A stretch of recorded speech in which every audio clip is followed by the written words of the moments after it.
Welcome back to the Dragon's Lair, everybody. My name is Wade, and this is my show, What Stands Out? And this is where I talk about Bible verses that stand out to me. If you've been following, I've been reading the book of Acts. Here on the left is a page of my Bible where I've been reading and highlighting stuff. And I want to show you this so you can see what comes before and what comes after. Never want you to think that we're cherry picking here. And I always want to encourage you to, one, look it up for yourself. Two, take it with you into the secret place and talk to God about it because He can illuminate you much better than I. Three, I'm just telling you what it means to me, and it can mean something different to you. God can illuminate it differently to you. But I'm just here sharing my faith, talking about it, and what stands out to me. So this is in the book of Acts, chapter 2. This is in verse 34. Again, this is them pointing out, Peter pointing out, what David has said in the past, because you got to remember there's a big time gap between Jesus and David, right? Jesus is of the lineage of David, he's of the house, the line. Okay? But David said things prophetically that were about the Messiah. Okay, so we're talking about 34. The Lord said to my Lord. So God said to the Messiah. God said to Jesus in this case, because that's who the Messiah is. Sit in the place of honor at my right hand until I humble your enemies, making them a footstool under your feet.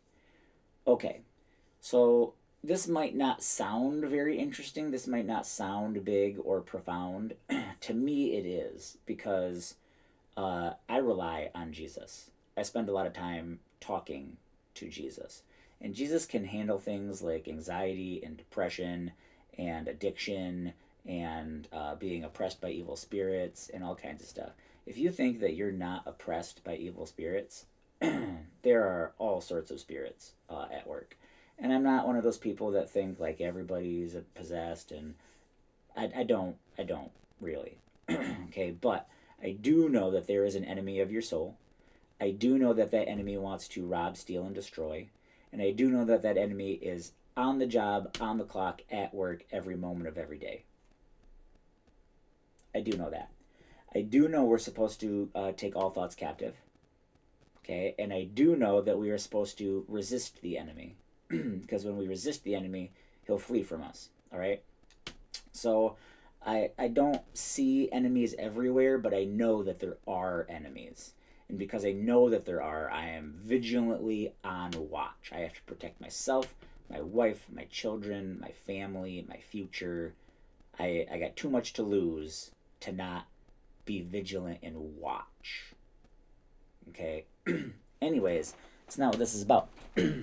The big part here that stands out to me until I humble your enemies, making them a footstool under your feet. Death was made a footstool under the foot of Jesus. Sin was made a footstool under the foot of Jesus. All of Jesus's enemies have been humbled.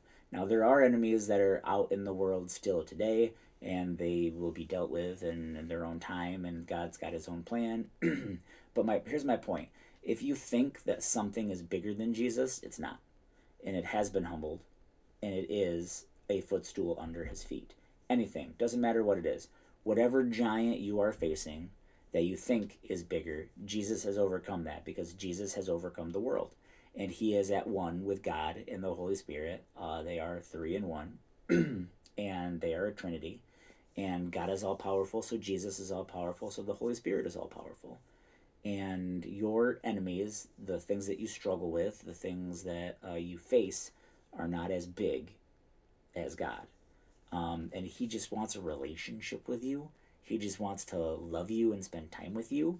And he just wants to be loved by you, to love you and to be loved by you. That's kind of like the basis of everything. There's lots more to build on top of that. There's lots more to level that up and to go further and deeper, but start there. So knowing that your enemies are under his feet is encouraging.